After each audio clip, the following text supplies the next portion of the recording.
Sveiciens ikvienam klausītājam podkāstā Vārdspēks attiecībās. Šodien mums ir atkal īpašs viesis, un tā ir mūziķe, tā ir sieva un arī mamma. Un es ļoti priecājos par mūsu šodienas sarunu kopā ar Kristīnu Prauliņu. Tad, labrīt, čau, Kristīna. Labrīt, čau, man arī ir ļoti liels prieks šeit būt. Esmu bijis klausītāja statusā vairāk kārt, bet esmu otrā pusē. Cik feini, forši, prieks dzirdēt. Jā, droši vien tad jau tu arī zini, kad seko pirmais jautājums ikvienam, un tas ir, ko tu pati par sevi saki, kas tu esi? Jā, šis sarežģītais jautājums, kurā var pa virsu nostaigāt un var arī tā ļoti dziļi ienirt. Protams, tas pirmais, kas nāk prātā, ir vienkārši cilvēks, pietiekami daudz pasaka, un tā es sevi laikam arī visvairāk izjūtu. Jo tās lomas, viņas nāk un iet, un viņas mainās, un dienas beigās tāpat tu esi vienkārši cilvēks. Jā, bet tad profesionāli šobrīd es esmu dziedātāja, dziesmu arī autore, aranžētāja arī, kora salikumus arī veidoju, rakstu gan dziesmu tekstus, gan mūziku, vadu gospel kori jau 7. gadu. Tad sanāk, ka var teikt diriģente, bet es vienmēr no šī vārda tā kā vairos. Kāpēc?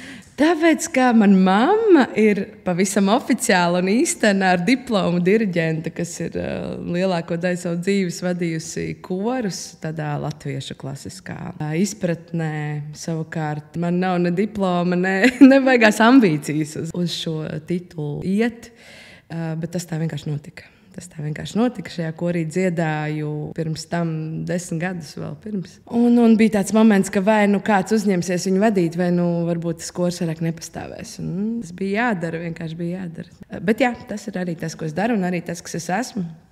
Un arī tāds noteikti tad sanāk viens no vārdiem, kas man raksturo tīri profesionāli, ir līderis. Gan korī, gan grupā, ko es esmu pati izveidojis. Esmu līderis un arī tas plānotājs. Tā noteikti arī man ir tāda mans aicinājums un mana dāvana, ko es varu darīt, kas varbūt citam sagādā milzīgu stresu, bet man tas patīk. Tā ir mana lieta. Jā, un tad esmu sieviete, esmu sieva un jau arī mamma. Un jau 2,5 gadus esmu mamma. Un tikpat svarīgi domāju, ka esmu arī meita un māsa. Tā man arī ir svarīga loma. Noteikti dzīvē. Jā, un droši vien arī sports tavā dzīvē ir būtisks, ne? Jā, es esmu sporta fans liels. Es esmu jau kopš mazotnes, es fanoju ļoti par futbolu un tenisu. Un es esmu tas, kurš visiem džekiem, tā kā klasika ir telpā, ka es esmu tas lielais fans, un džeki tāda, es tur skatos kaut ko, jā. Tā kā cilvēki mēdz brīnīties, bet tā man ir baigās sirdslietas. Pirms tikko biju sporta zālē un taisīju kardio un skatījos pasaules kausa regbijā uz telefonu. Tāpēc, ka man ļoti patīk tā enerģija un man patīk vispārīgi sevis pārvarēšana un izaicināšana. Un tās emocijas un tā paškontrola, ko tas prasa to visu veikt. Man liekas, tur ļoti daudz var vilkt paralēlis sportā, mūzikā, kā mēs jūtamies uz skatuves, esot tā intensitāte, tas adrenalīns, viss, kas notiek, tīpaši tādā improvizatoriskā dzīvā mūzikā, kur, protams, jums ir tas savs karkas, no kā jūs iziet, bet ir tā savu brīvību un tas prasa noteiktu fokusu. Un klātesamību un disciplīnu, lai mēs visi viens otru dzirdam. Un arī sniedz milzīgu gandarījumu, kad tas viss sanāk tā, kā tam ir jāsanāk. Tā kā, jā, sportā es daudz gūstu iedvesmu. Jā, un vēl pie tam tu biji šorīt jau. Jā, es biju šorīt. Šis ir sestdienas rīts, kad mēs šodien šo rītu iesākam. Es piecēlos 6:30 un ārā līja lietus. Es esmu milzīgs rudens fans. Šis ir tāds īpašs rudens, kurš tā negribīgi nāk. Viņš tā kā negrib nākt. Viņš tā vasara kavējās un daudziem, protams, par to prieks. Man arī prieks, man patīk, ka ir silts, viss forši. Bet tur ir kaut kas tik īpašs tajā lietu un drēgnumā un tajā krēslā. Un tad, savs šarms. Jā, un tad es esmu sveču cilvēks un patīk tā apsēsties un padomāt. Un vakar nopirku jaunu grāmatu un tie vienmēr ir lieli svētki. Un, kad tev ir tā tāda kņudoņa iekšā, ka tur tā grāmata stāv un tad viņu atvērs. Tas viss tev tev līs pāri, tas teksts un stāsts un kaut kāda cita sajūta. Un tad es no rīta piecēlos un palasīju grāmatu. Jo man bija tāds, es varētu vēl pagulēt bišķiņi, bet cilvēki izbaudīšu bišķiņu klusumu un tumsu. Un, arī par to zāli tas ir tā, ka ar bērnu tas viss mainās.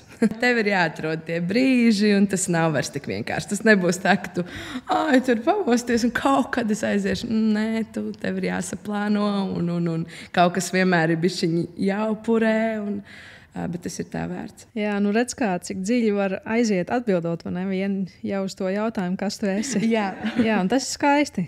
Klausīties, ko cilvēks pats par sevi saka, jo tas var atklāt ļoti daudz. Bet jā, tu pieskāries tēmai par pašdisciplīnu, un pazīstot tevi, zinu, cik daudz esi dzīvē izdarījusi un tās uzvaras pār sevi guvusi. Bet vai tev šī disciplīna jau no bērnības ir iedod līdzi, vai tu esi pieaugušā vecumā apgūsi? Mammai arī patīk klausīties šos podkastus. Es domāju, viņš šobrīd smējas pie sevis, jo, man liekas, disciplīna ir tā kā pilnīgi pretējais tam, kas es kā bērns biju un kā es augu un domāju. Es vienmēr esmu bijusi tāda radoša un pa gaisu. Mana istaba bija mans mammas kauna trējums, ko viņa nevarēja izturēt. Nē, tik traki nav. Bet es esmu vairāk, es vienmēr esmu teiks, ka es esmu ļoti slinka. Un, tā arī ir. Es to jūtu sevī, bet varbūt visi arī tādi ir īstenībā. Manī noteikti ir ļoti stipri tas slinkums iekšā, un varbūt tāpēc man tik ļoti arī interesē tā pārvarēšana un kā tikt tajā otrā pusē. Jo tajā pašā laikā ir tā sajūta, ka ir iedota tā dzīve, ir iedotas dāvanas, tu esi ekipēts kaut kam. Un to vienkārši palaist vējā, jo negribās. Kaut kā nav loģiski, kaut kā muļķīgi. Un tad laikam lielu daļu, kad es biju ap tiem 12 gadiem, kad man likās, ka es visu zinu. Man liekas, tas ir pirmais moments, kad cilvēks domā, ka man viss skaidrs. Tad man ļoti, ļoti interesē filozofija, un tad lasīju visādas tur. Alberts Camus un viss tas man eksistenciālisms, tas man šausmīgi patika. Kas bija maziņa, un laikam es meklēju dikti to pārvarēšanas dzinuli, kas tad ir tas, kas liek kāpt pāri tam iekšējam miegam. Bet jā, ļoti interesanti man padomāt par šo jautājumu, jo laikam tā disciplīna galīgi man nav tāda ļoti dabīga. Bet tā ir lietas, kas man liekas, ko es abrīnoju. Es, piemēram, atceros tagad mūziķis Kirks Franklins, kurš ir man varbūt pat vislielākā iedvesma muzikāli un arī garīgi. Viņš tāds ļoti, ļoti spēcīgs, ne tikai muzikāli, garīgi, emocionāli. Viņš arī daudz mūzikā dalās ar tieši savu personīgo pieredzi, daudz man ir iedvesmojis. Man bija tā iespēja viņu, varam teikt, satikt, bet tas bija tā, ka ir pilna zāle ar cilvēkiem, viņš stāv priekšā, un es pieceļos uzdot jautājumu. Un, es vienkārši atcerējos, ka man bija viens jautājums, un tas bija tieši par disciplīnu. Kā viņš spēja sev disciplinēt, lai to visu izdarītu, jo viņš izdarīs milzīgā apjomā darbu. Jo tā radošā bagātība, emocijas un viss tas mākslinieckais, to es tā kā jūtu un saprotu, un liekas, ka tas visu laiku kaut kur gaisā ir, bet to notvert, to kaut kur ielikt, no tā radīt kaut ko pieejamu arī citiem un vēl spēt, nezinu, citiem to iemācīt, vai tas jau ir kaut kas pavisam cits, un jā, tas prasa lielu disciplīnu. Es ceru, ka es to mācos, cenšos. Jā, mums droši vien katram ir tā sava joma, kur mums ir jātrenē šī mūsu disciplīna. Dzirdēju, ka tu tā īpaši izteicies pieminot savu mammu un arī vispār kopumā savu vecāku iespaidu uz tevi šajā dzīves ceļā. Varbūt tu vari pastāstīt nedaudz vairāk par to. Jā, man vecāki ir apbrīnojami vispār. Viņi man ļoti daudz deva brīvību. Un viņi tā paši, protams, izsakās, ka mēs jau jūs neaudzinājāt, jūs jau paši izaugāt un tas tā kā, bet tā īstenībā ir milzīga māksla, ko es tagad saprotu. Vienkārši paiet arī dažbrīd malā Un arī varbūt pateikt kaut kādas lietas, bet ne uzspiest lietas un nevis skaldīt, valdīt, bet būt blakus. Un gan māma, gan tētis man to iedeva, un tas ir kaut kas, jo vairāk es dzīvoju, jo vairāk es saprotu, cik milzīga tā ir vērtība un cik reti kuram tas tika iedots. Tā kā es ceru, ka es varēšu to savai meitai nodot tālāk. Kā izpaudās tā brīvības došana? Vai kā tu izjūti to, kad tu saprati īsumā, jā, tas tiešām ir ieguvums? Pirmkārt, uz mani nekad neskatījās tā kā no augšas. Vienmēr man ir bijis sajūta, ka mans viedoklis ir svarīgs manā ģimenē. Kas neesmu kaut kāds sīkais, kurš kaut ko tur grib vai kaut ko jūt, bet ka es esmu svarīga ģimenes daļa, un man ir sava sajūta, savs viedoklis, kurš tiek ņemts vērā. Jo es pēc tāda personības tipa esmu tāds vairāk dominantais un tas tāds līderis. Jā. Es atceros, ka man brālis bija mazs. Mēs ar brāli vispār bijām ļoti tuvu. Viņš man labākais draugs bijis visu dzīvi un arī tagad. Viņš mazāks par mani. Un kaut kas bija kaut kāda situācija, kad viņš kaut ko tā kā nezināja vai nezināja, kā to izdarīt. Es tā kā pasmējos par viņu. Un tētis man ļoti tā kā sadusmojās.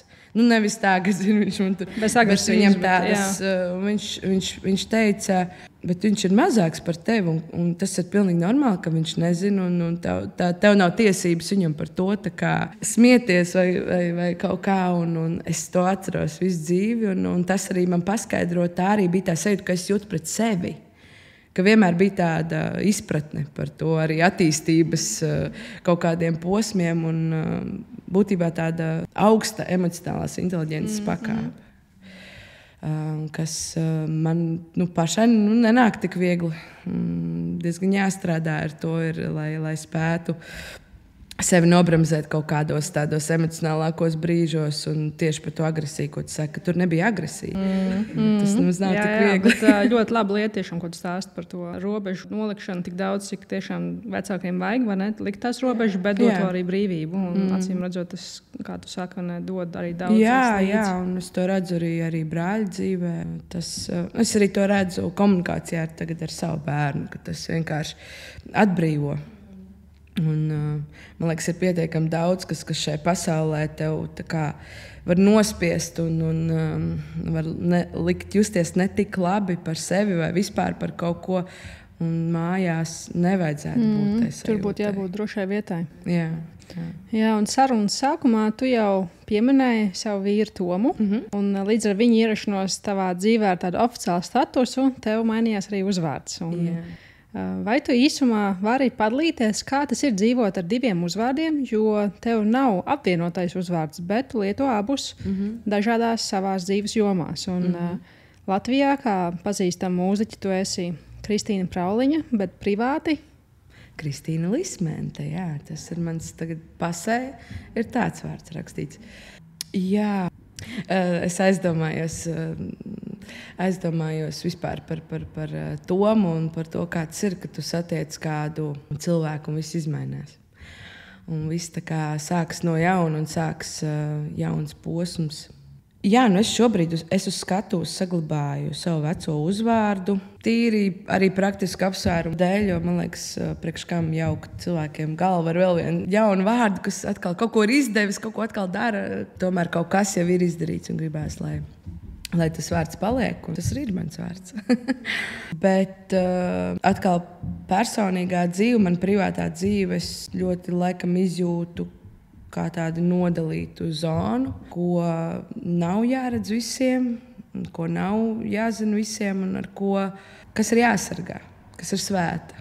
Un, tāpēc man tīri pēc tādas iekšējās izjūtas ļoti patīk tā sajūta, ka es esmu ar Tomu un mājās, un man meitai galā arī ir uzvārds Lismente.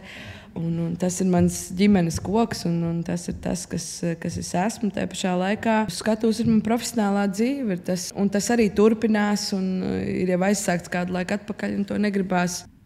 Jo būtībā es gribēju teikt citu nosaukumu. Jo būtībā tas ir nosaukums. Jā, tad laikam es kaut kā tādu. Un man liekas, ka tas arī nāk no Toma. Noteikti arī, jo viņš ir tāds introvertāks un privātāks cilvēks. Un viņš noteikti nav tas, kurš grib tur, nezinu, kopīgās paparacī bildes, un lai viss tur stāsta, kur tas kaut kāds popularitātes moments, es to uzturu kā apgrūtinājumu tam, ko es daru.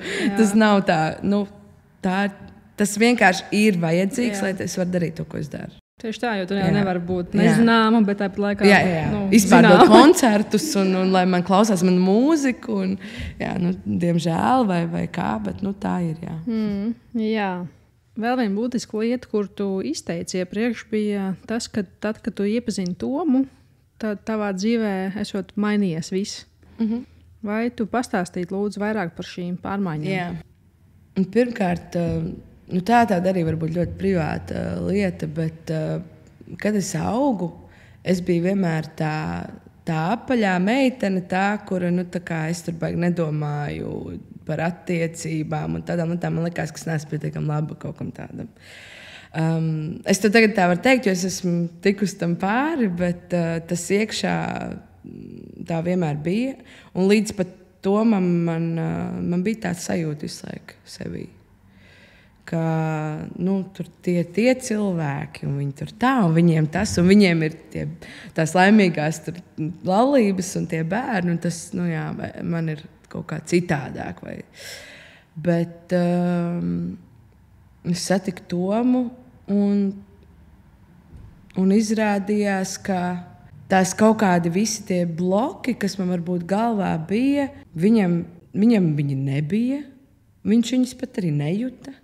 Tur bija pilnīga brīvība, un nekas nebija grūti. Viss bija tieši tā kā jābūt.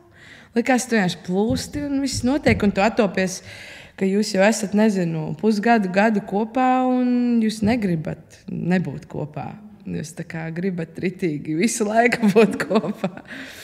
Un nebija nekāds spiediens, nekāda. Kaut kā vienkārši ļoti dabīgi tas notika.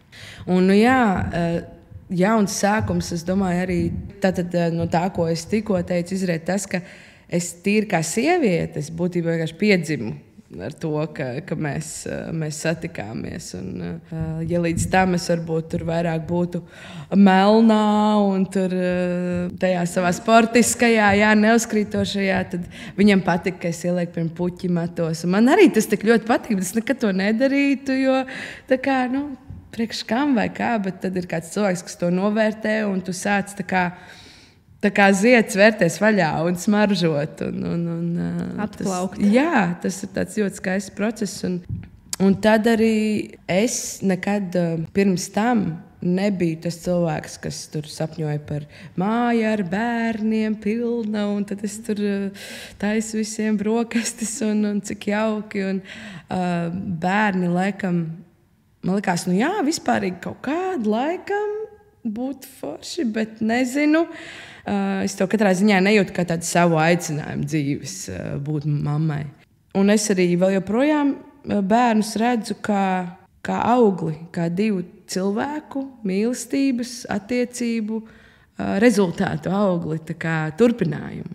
Un arī mums bērns bija, mums vienkārši tik ļoti patika būt kopā, ka gribējās to vēl turpināt un radīt kaut ko, radīt vēl vienu cilvēku, kas man vienkārši liekas pilnīgs kosmos. Tas ir pilnīgs kosmos. Arī tagad, kad tas jau ir noticis, man liekas kaut kas ļoti brīnumains. Un tas, ka vēl es pati to varu caurlaist, piedzīvot, tas ir ļoti interesanti. Un, protams, tas viss process ar bērnu, un tā ir vienkārši milzonīga, kaut kāds tāds milzīgs pārmaiņu rats, kurš vienkārši apgriež apli, un tu esi pilnīgi citā vietā. Un es atceros to sākumu sajūtu. Jau grūtniecībā es sapratu, ka es vairs neesmu tas, kas es biju, un man nav nejausmas, kas es tagad esmu. Tā. Un tu tā kā peldi tādā kaut kādā nezināmā. Citiem varbūt tas ir citādāk. Es zinu, ka ir cilvēki, kas varbūt nesaprot, par ko runā vispār. Bet es esmu ļoti tāds, laikam, domātājs pēc dabas un tā analizēju lietas un analizēju, kā es jūtos daudz un domāju. Par tādu iekšējo mikroklimatu. Tas viss grūtniecības laiks, un tas pirmais laiks bērnu arī, ka tu neguli kārtīgi. Tas tāds ceļojums ir, un tur tik daudz pārmaiņas notiek. Tā kā, jā, par šiem te, cik nu sanāk, ka mēs Tomā esam kopā 6, 7 gadiem. Jā, tās pārmaiņas ir diezgan ievērojamas. Mūsos abos, es teiktu. Skaistas pārmaiņas. Un paldies tev, ka tik atklāti esi gatava dalīties ar šo visu. Jā, un runājot par laulību un ģimenes pieaugumu, tas nereti nāk arī ar jauniem attiecību izaicinājumiem.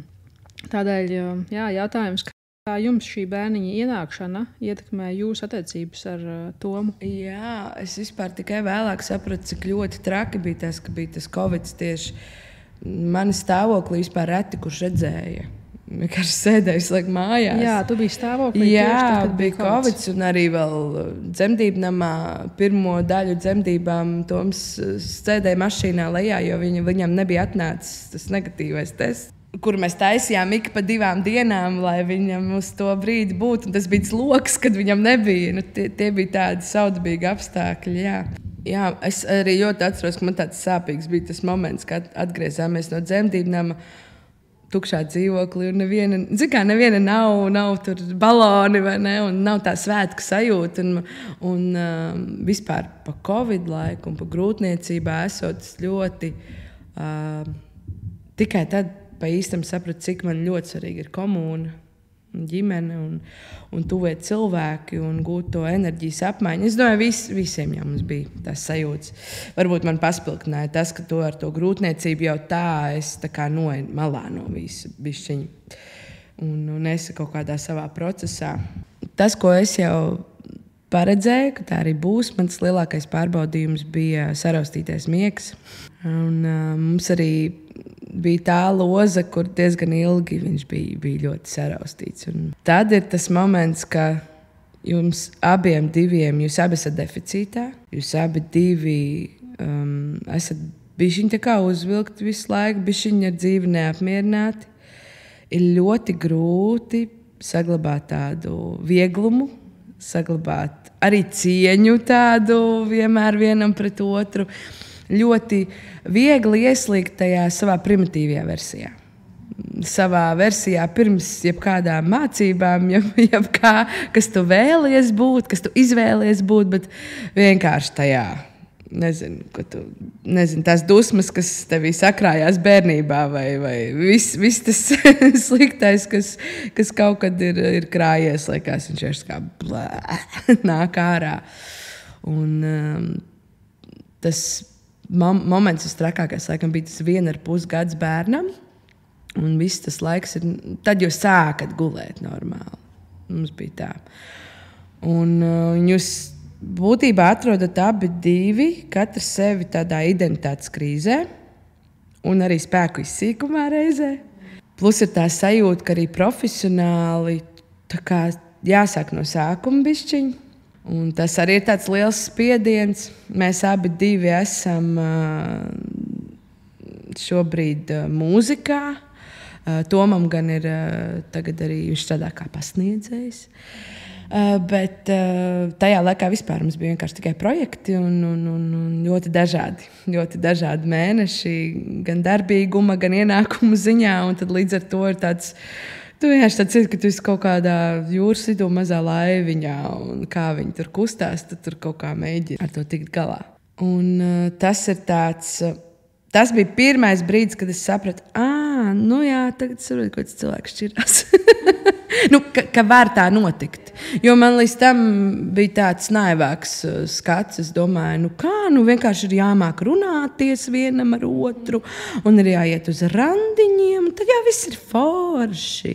Bet tas nav tik vienkārši. Tad, kad jūs nonākat pie tādiem pārbaudījumiem, kur jūs abi esat. Pietiek jau, ka viens ir tādā grūtā vietā, bet jau labi, tad tas ir arī tāds labs moments. Bet es ar tādu lielu arī prieku un vieglumu varu teikt, ka tas trakais posms ir garām, un viņš mūs noteikti ir padarījis stiprākus un gudrākus un arī iejūtīgākus, jo tas ir arī tāds ļoti vērtīgs brīdis, kad tu sajūti, cik tas otrs cilvēks patiesībā ir vienkārši cilvēks un cik viņš savā būtībā ir trausls un vājš un arī vienkārši cenšas dzīvot labāk un darīt labāk un tāpat kā tu. Un tad, kad tu to ieraugi, ja jūs esat gatavi abi divi kopā iet uz kaut ko labāku, tad tur var notikt ļoti skaistas lietas. Un tādā ziņā es esmu ļoti svētīta ar Tomu. Mēs abi esam tādi atvērti, augt un domāt un paplašināt redzesloku. Mēs mēdzam sēdēt vakaros, lasīt kopā kaut kādas psiholoģijas grāmatas un analizēt kaut kādas lietas. Taisnības labāk teikšu, ka es biežāk esmu tā, kas tā kā to veicina un aicina uz to, bet viņš ir atvērts tam, un tas jau ir daudz. Tie brīži, kad jūs abi divi kopā nofokusējaties uz to vietu, kur jūs esat, vispār apzināties sev kā cilvēku tajā brīdī, un kas notiek, spējat par to parunāt. Manuprāt, tā ir laulības jēga. Es to tā redzu, ka mēs varam viens otru celt, viens otru atbalstīt, citreiz izaicināt, citreiz pateikt kaut ko, ko varbūt no malas neviens nepateiks, bet otram ir jādzird. Bet jā, protams, tas ir. Katru dienu mācos, un nezinu, 40% nesanāk, 60% sanāk, citreiz otrādāk. Tā, kā kura diena. Bet nav viegli būt vienam, nav viegli būt kopā. Jā, tā ir. Un, ko tu teiktu, kas vēl būtu tavuprāt, pēc tavas pieredzes, tāds būtisks, lai tiktu ārā no tādas tumšākas vietas attiecībās? Tā lielā lieta. Es varbūt arī vienmēr esmu domājis, ka ļoti, ļoti svarīgi būt pašam laimīgam, vienkārši ar sevi. Bet es nebiju apzinājusies, cik milzīga nozīme tam ir attiecību kontekstā. Tīpaši tādās ļoti tuvās attiecībās dienu kopā. Cik ļoti svarīgi tev ir padomāt pirmkārt par sevi. Manā gadījumā es atsāku sportot, es esmu vienkārši cits cilvēks. Protams, tas miegs, tas ir tas pats par sevi. Jā. Ēst labi, tur nezinu. Man bija klasika, tad, kad man bija tas depresīvais posms ar to neglišanu, visu noliek bērnu 9:30 gulēt un, nezinu, čipšpaku apēst, jo vienkārši emocionāli aizpildi kaut kādu caurumu un kaut kādas tādas lietas. Un tad, kad tu sāc sakārtoties un rast laiku sev un pats vienkārši sajūties, tik līdz tam brīdim, kad tu esi ar sevi viens pats un tu vari pateikt, cik labi ir būt šajā ķermenī, cik labi ir būt tam, kas es tagad esmu. Paldies Tev, Dievs, ka Tu mani atvedis līdz šejienei. Un, lai arī kā ir bijis, es esmu pateicīga būt šeit un tagad. Un, tas ir izējas punkts, kad jūs visu, ja jūs abi esat tajā punktā, jūs visu varat salabot, es ticu. Un tas nav tik vienkārši abiem to iegūt, tā, ka tev ir vēl piemēram tas mazais bērns, kurš prasa pilnlaiku uzmanību. Tas ir reāli darbs, tā ir plānošana. Un, it īpaši, man liekas, mūsu ģimenē varbūt tas ir lielāks izaicinājums, jo es neesmu tā. Es negribu būt tā mājsaimniece mamma, kas vienkārši man tas neapmierina. Man nepietiek ar piecelties un uztaisīt bērnam brokastis un nomazgāt trauks. Es varu to, nezinu, tādu pilnu dienu un 2 dienas nedēļā es varu izturēt. Es vienkārši nejūtos tā laimīgi. Un līdz ar to, tur, kur varbūt sievietei tas ir tā piepildošāk, tas bišķiņ vienkāršāk, jo tās lomas tā kā nodalās vairāk. Bet mūsu gadījumā mēs ļoti mācāmies abi būt pietiekami aktīvi, pietiekami dabūt kaut kādu laiku sev, arī pietiekami būt kopā, pietiekami veltīt laiku bērnam. Ir tas pirmais brīdis, kad ir tā sajūta, ka mums sāk jau sanākt, un tā ir ļoti forša sajūta. Jā, ticu gan, jā. Tu iepriekš arī minēji, ka ar to mēs tomēr dažādi tajā, ka viņš ir vairāk tāds klusāks, introvertāks, un tā ir zināms, ka ne tikai dažādie personības tipi spēlē diezgan lielu lomu attiecībās, bet arī tas, no kādām ģimenēm vai no kādām ģimenes kultūrām jūs nākat, vai ne katrs. Kā ir ar jums un kā es pamanīju, kā tas ir ietekmējis jūsu laulību? Jā, mēs nākam no diezgan ļoti dažādām ģimenēm. Ja mana ģimene bija tā, kas pie vakariņu galda sēdēs kopā un pārunās dienu, un tas būs tāds ļoti svarīgs rituāls, un vispār runāt un arī izpaust savas emocijas un sajūtu, tas vienmēr bijis man tāda liela daļa no tā mana ģimenes dzīve. Un atkal Toma varbūt tā pieredze ir vairāk. Priekš viņa būt kopā arī vienkārši būt vienā telpā. Un katram darīt kaut kādu savu lietu, un viss ir forši, un mēs pavadām laiku kopā. Man tas ir mēs pavadām laiku kopā, kad mēs sēžam un runājam, skatāmies acīs. Un tādas, tā ir tāda, liekas, tāda šī sīka atšķirība. Bet reāli tas ir ļoti daudz momentos mums iznāca sārā. Kad Toms, piemēram, teiks, mēs taču visu laiku esam kopā. Un es teikšu, mēs vispār neesam bijuši kopā. Protams, abi aiziet galībās, bet tādas lietas, jā, tas izaug. Un tas, kā es iedomājos, kas ir mīlēt otru, ļoti atšķirās no tā, kā Toms iedomājās, ko nozīmē mīlēt otru. Un to...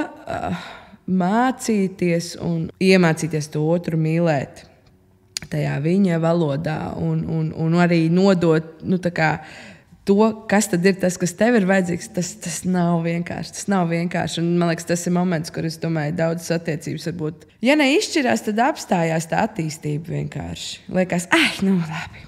Tā vienkārši ir. Viņš ir tāds, es esmu tāds, un ko tur. Tā vienkārši ir. Parunāšu draudzenēm. Un es esmu bijis šajā prāta stāvoklī, es esmu tā teikusi. Jo man liekas, bezcerīgi vienkārši. Tas ir pilnīgi normāli, ka tāds posms ir. Bet, jā, esot ikdienā kopā, tomēr runājot un jūtot viens otru, tu jau apzinies, cik jūs viens otram esat svarīgi. Es vienmēr atceros arī to sākumu sajūtu, cik milzīga svētība tā ir, ka vispār tāds cilvēks pasaulē ir, ar kuru tu tā spēji saprast, ka tu gribi būt kopā ar viņu. Tā kā visu laiku un darīt visādas lietas kopā. Mēs ar Tomu arī tagad mēdzam strādāt kopā. Un man nav nekad bijis ka man apniktu, piemēram, viņš. Un, tas ir liels brīnums, un tā ir milzīga vērtība. Man liekas, mēs dzīvojam, kur mēsls pa dimantiem uztaisam otrādāk. Un ir ļoti viegli pateikt, ka viņš man nav perfekts. Noteikti jābūt kādam, kurš, tur arī grib runāties visu laiku, tad, kad es gribu vai kaut ko tādu. Bet es domāju, ka tā nav īsti reālā dzīve. Jo, man liekas, tādu patiesu, dziļu atziņu par sevi arī un vispār par pasauli mēs saņemam tikai nododoties un tikai ejot dziļumā kaut kādā lietā. Un visu laiku virspusē lecot no viena pie otra, tas arī ir tas, ko tu saņem, kaut kāda virspusēja informācija, kur īsti nav tāds dziļums un segums. Tā kā tas ir, tur ir milzīga vērtība, ka tu nonāc, jūs tiekat cauri tai tumšajai, tukšajai vietai. Un pēc tam jūs sapratāt, ka jūs esat lauks, un viņš vienkārši tajā brīdī tapa uzarts. Un tev ir vienkārši jāspēj tev redzēt, ka būs atkal tās sēklas, un ka būs atkal jauna raža. Jā, jauna raža, tieši tā. Tas ir tāds, man liekas, ļoti, ļoti, varbūt nenovērtēts, bet, manuprāt, fundamentāli svarīga lieta ir ticība. Un tas, protams, notulkojas dažādās jomās. Tur mēs runājam ļoti daudz par ticību sev mūsdienās. Man ir ļoti svarīga arī ticība Dievam, un caur to arī es spēju ticēt vispār citos cilvēkos, sevi visā labajā. Arī tajos brīžos, kad ir ļoti grūti, tā ticība ir tā, kas jūs pārvilks tam pāri. Jā, ticība neredzamajam, bet tomēr iespējamam. Tieši tā, jo tu jau redzi, tu zini, ka tas paies un tas lauks atkal būs zaļš. Ja tu to neredzi, tas ir daudz grūtāk. Un es ticu, ka arī daudz ilgāk tu vari palikt tajā tumšajā vietā. Tā kā ticībai ir milzīga nozīme tajā visā.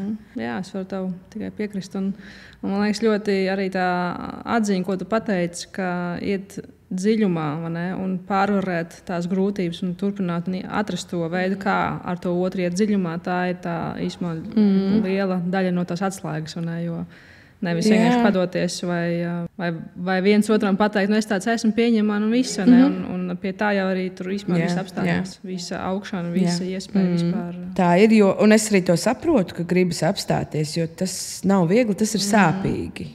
Jo tev ir tā kā sevi jāatkailina un arī jāpieņem sava cilvēcība, sava nespēja. Tas nav tik vienkārši. Un tas ir atkal, es saku, man sports ļoti daudz ko arī pašai.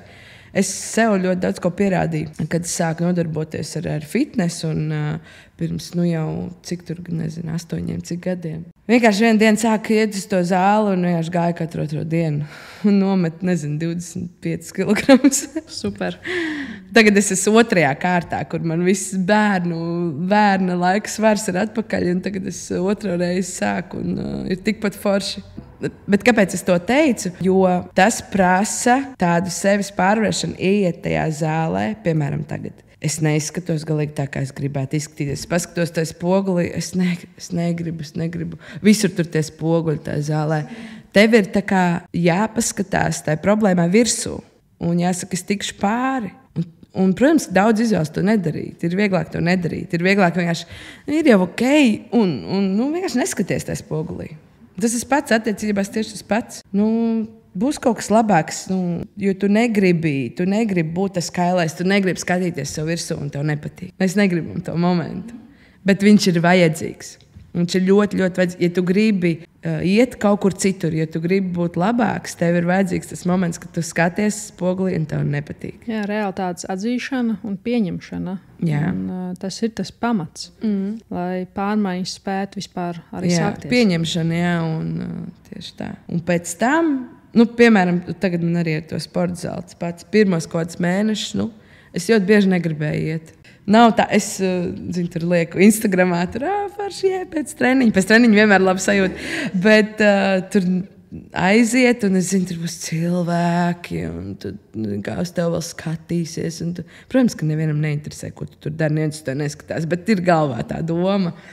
Tā ir tāda pārvēršana, un tu sāc iegūt ar vien vairāk to stāju un pārliecību, un tā ir vienkārši fantastiska sajūta. Kā es esmu rītīgais fitness fans, un es ļoti iesaku. Ļoti labi. Un tas arī uzlabo attiecības absolūti. Jā, jo ja mēs neapskatīsimies šajā realitātes spogulī, pa kuru tu tieši arī minēji, un nesaņemam vajadzīgo drosmi, un iespējams arī pazemību, un reizē vajadzīgo žēlastību, gan pret sevi, gan pret otru. Īpaši ieraugot sevi tajā patiesībā, kāda tā arī ir. Un īpaši tas ir arī kādā grūtā brīdī attiecībās. Jo, ja mēs to nedarām, tad tā lielā patiesība ir tieši tāda, kāda viņi ir, kuri abi nedzīvo realitātē. Jā, ilūzijā. Jā, tieši tā, ne, ilūzijā. Un tādā gadījumā paliek tikai tas viens jautājums, vai tu gribi dzīvot dzīvās attiecībās, vai arī turpināt būt šajās nereālajās ekspektācijās, kurā neizbēgami atdosi enerģiju un spēkus visās tajās situācijās, jo kur jau pašos pamatos jūs abi neesat ļāvuši viens otru tā patiesi iepazīt un arī pieņemt. Un galu galā tā otra persona jau ir taču tas mīļais cilvēks, tas ir tavs cilvēks. Bet nedodot iespēju iepazīt un pieņemt otru cilvēku stiprās un tāpat arī vājās puses, un arī visas tās nianses, kuras atšķirās no tevis, tad abi attiecībās turpinās dzīvot nerealitātes gaismā. Kad tu saki par to realitāti un ilūzijas, arī apzinos, cik milzīga loma tajā visā konfliktos kaut kādos un sadursmēs bieži ir tā ekspektācija un tā ilūzija, kas galvā ir.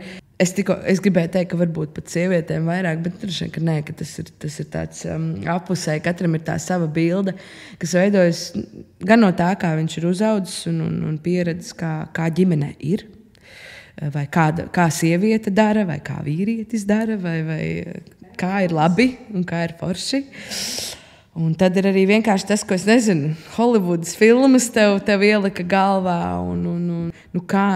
Protams, ka ja viņš ir tiešām mani iemīlējies, tad viņš man nesīs tos ziedus. Un ja viņš nenes, tad jau tad vienkārši tā nav. Un es absolūti esmu bijis tas cilvēks, kas ļoti ir tajā ilūzijā pieķēries ar abām rokām. Un vienkārši, ja tu man tā nemīlēsi, tad tu man vienkārši nemīli. Es esmu ļoti bijis tāds vērsīts, kas turās dikti pie tā. Un labi ir tas, ka Toms arī ir vērsīts savā. Viņš nav tāds, kas pielocīsies tā, kā man vajag. Un tas ir labi. Bet man tā bija tāda milzīga skola un tāds arī sāpīgs moments atlaist to. Tev bija, nezinu, tev bija galvā, ka tu būsi princese savā pilī, un izrādās, ka tā nav realitāte, tā nav nemaz jābūt, un tas tā kā tev tas ir jāatlaiž. Un tas tev pirmajā momentā liekas, ka tu esi tā kā maza meitene, kurai konču atņem. Bāc, bet es gribēju to konču, viņa tik garšīgi un tā, un tas, laikam, ir tāds pieaugšanas moments. Jo, jā, realitāte ir citādāka, un mēs visi esam dzīvi cilvēki. Arī attiecības ir pilnīgi cits kaut kāds, pilnīgi cits pasākums nekā tas, ko parāda, nezinu, filmās, vai arī ko tu redzi, nezinu, citur. Kādreiz atver Instagram, vai ne, un kādam tur tā perfektā bilde ar to perfekto kleitu, un viņi tik mīlīgi, un te pašā laikā aiz kadra varbūt viņi, nezinu, ir kaut ko pilnīgi kasās un strīdās, un tur nav vispār nekāda saticība un nekāda romantika, un tu to vienkārši nekad neuzzināsi. Un jā, arī tur viss ir tik skaisti un tik forši, tad mums jau arī ir tas skaisti un forši, viņš katram savs ir jāatrod, un katram tas jāiemīl tas, kas jūs kopā esat, teiksim tā. Nevis visu laiku jātiecās to vienu ideālu. Es gribētu, lai mēs esam tādi, un tu visu laiku ej uz to. Es ritīgi biju tajā iestrēgusi. Tas nav viegli no tā rauties ārā. Man tā vēl joprojām nāk atpakaļ tādu brīžu. Un kas ir tās lietas, kuras jums tieši palīdz ikdienā turpināt viens otru iepazīt un arī pieņemt, kad ir grūtāki brīži? Jā, mums ir sarunas. Tagad, kad ir mazais, tad ir grūtāk tās sarunas, teiksim tā, norganizēt. Vai arī abiem būt nomodā, tad, kad ir laiks tam. Tādi momenti. Sākumā es atceros, mēs ļoti daudz runājām. Bet mums ir sarunas, un tas ir arī ļoti interesants tāds mums abiem tā kā skola, jo Toms ir cilvēks, viņš spēj arī labi izteikt, tā kā, ko viņš jūt, bet viņam tas prasa laiku. Viņam tā apstrāde ir... es nezinu, teiksim, kaut kas notiek, es varu reaģēt uzreiz, man viss skaidrs. Tāpat kā mēs satikāmies, man ļoti ātri bija skaidrs, ka te ir un viss. Bet viņam tas vienkārši tā nav. Viņam ir vajadzīgs tas laiks, un man, zin kā, kad tev ir kaut kādas emocijas, tad man ir tik daudz bijuši momenti, kad man, tagad, izrunājam, es jūtos tā, un kā tu. Un viņš neko nevar pateikt. Viņam tiešām ir balta lapa galvā. Man agrāk likās, kā tad? Bet es tagad saprotu, ka viņam tā ir. Un tā nav tāda lieta, ko viņš tagad strādās pie tā, un tad viņš izmainīs. Viņš tāds vienkārši ir. Un tā ir lieta, kas man ir jāpieņem un jāspēj saprast. Tas ir viņa process. Tāpat kā viņam citreiz jāpieņem, ka man ir daudz emocijas, un man ir daudz ko teikt, un man vajag izrunāt. Un tad tas balans ir jāmeklē, un kaut kā mēs to... Viņš cenšas vairāk, varbūt pateikt, vai biežāk tur uzzvanīt vai uzrakstīt, un, kad mēs neesam kopā. Vairāk pamanīt mani kaut kādās manās lietās. Jo man tā diena ir tik pilna, vai ne? Man notiek tik daudz, kas vienā dienā. Viņam nav tik ļoti spilgti viss tā var būt. Un es atkal ļoti mācos dot telpu. Ļoti mācos paiet malā un aizvērties dažreiz, paklusēt, kas man nav viegli. Nebūt tam, nevadīt vienmēr. Man ir iekšā tas, ka es zinu, kā vajag, vienkārši daram. Nē, mēs esam abi pilnīgi vienlīdzīgi. Mēs kopā šo risinām. Nevis es tā kā vagons priekšā un tu būs tā un tā un tā. Jo es jau īstenībā negribu būt kopā ar tādu cilvēku, kur es vienkārši vadu kā gribu. Tad mēs abi mācāmies. Viens mācās pateikt, otrs mācās nepateikt. Kaut kur pa vidu mēs satiekamies, citreiz nestiekamies. Tad liekas atkal 100 reizi tas pats. Bet ir arī forši, ka pēc tā ilgākā laika tu jau zini, kas ir tās lietas. Un tu jau kad kaut kas notiek vai noiet greizi, tu jau vari jā, es izdarīju to un viņš to un atkal notika tas. Jā, tā kā, kad tu sāc iepazīt, saprast, ka tas ir tavs cilvēks. Un tas nav nevis tāds mīnus, kuru uztvert kā tādu, vai ne, kaut ko ļoti apgrūtinošu, bet vienkārši to saprast, tas ir tas veids, kā tu kā tev tas procesē, galvā, un vienkārši tad, mēs zinām, kā abiem mums ir un kas mums var būt vajadzīgs, lai mēs varam ar to skaisti dzīvot. Nevis vienmēr to uztvert kā apgrūtinājumu. Jā. Tā ir. Un tā jau ir arī, kad katram vecākajam ir savi izaicinājumi un arī tomēr savas bērnības pieredzes ietekme. Protams, tad, kad ienāk tas bērns ģimenē, jūs bijāt vienkārši divi jaunieši, kas dzīvo visu forši, mierīgi, čilo. Un tad ienāk bērns, un ar to nāk milzīga atbildība. Un pacās visādi jauni jautājumi, un katrs izvelk savu mērauklu visādām lietām. Un tas, protams, ir tāds ļoti, ļoti iznāk ārā tas, kā es tiku audzināta un kas man liekas labi. Un kā atkal vīrs tika audzināts, kā viņam liekas. Bet tā viena galvenā lieta, ko mēs mācāmies jau no paša sākuma un uz ko mums abiem ir uzsvers, varbūt katram savu iemeslu dēļ, es nezinu, bet mums abiem ir ļoti svarīgi, ka mūsu meita dabū tādu patiesu klātesamību no mums abiem. Ka tad, kad mēs esam ar viņu, ka mēs tiešām pavadām laiku ar viņu un ka mēs aprunājamies un mēs ieskatāmies acīs un ka viņa ir mūsu izvēle. Viņa ir mūsu, mēs viņu izvēlējāmies, un tagad viņa ir. Līdz ar to, mēs esam diezgan daudz arī ar viņu komunicējam. Viņa mums ir ātri sākusi runāt. Mēs jau tagad viņu stāsta, kāda viņai bija diena un kā viņa jutās par to. Un tad tas ir vispār tā ļoti, ļoti aizraujoši. Protams, arī visas tās lietas, ar ko tu ar sevi strādā, esot ar bērnu, viņas dubultā iznāk ārā. Manā gadījumā tā ir tāda sakāpināta emocionalitāte citreiz, kas tu nevari būt vienkārši viss savs vulkāns bērnam pāri. Viņš nespēja to nolasīt, saprast. Viņš vienkārši domā, ka viņš kaut ko briesmīgi ir izdarījis, ka viņu nemīl. Un tu nevari tā darīt. Un tas ir mans tāds, ar ko es ļoti strādāju. Un droši vien, ka Toma tad atkal lieta būtu nepazust kaut kādās, būt klāt un prātu nebūt citur. Abi jau mēs īstenībā ar tām abām lietām cīnāmies, bet ļoti interesanti, jo es domāju par to, kā mūsu vecāki audzināja, vai ne, iepriekšējā paudze. Es jau minēju, ka mamma saka, es jau jūs neaudzinājām. Un, man liekas, viņiem vispār bija vairāk tāds, ka bērni vienkārši izaug. Un mūsu paudzē vispār tā nav. Mēs par katru sīkumu, par katru tur, es viņam pateikšu to un kā tas būs. Un es viņam došais to un kas tas būs. Un es viņu vedīšu tur un kā ļoti, ļoti, ļoti saudzīgi. Bet mēs cenšamies arī ļaut viņai pašai kļūdīties, ļaut viņai pašai piedzīvot kaut kādas lietas. Es ļoti laimīgu tiem brīžiem, kad mēs jau bijām tajā, kad viņai bija 1,5 gads. Tad jau mēs bijām pirmoreiz teltī, dzīvojām pie ezera. Tad tur māsīcu vārdas skatās kopā. Un tad ārā augsts, bet viņi tur tajā hidrā iet vēl tur un ūdenī ņemās un tādas lietas.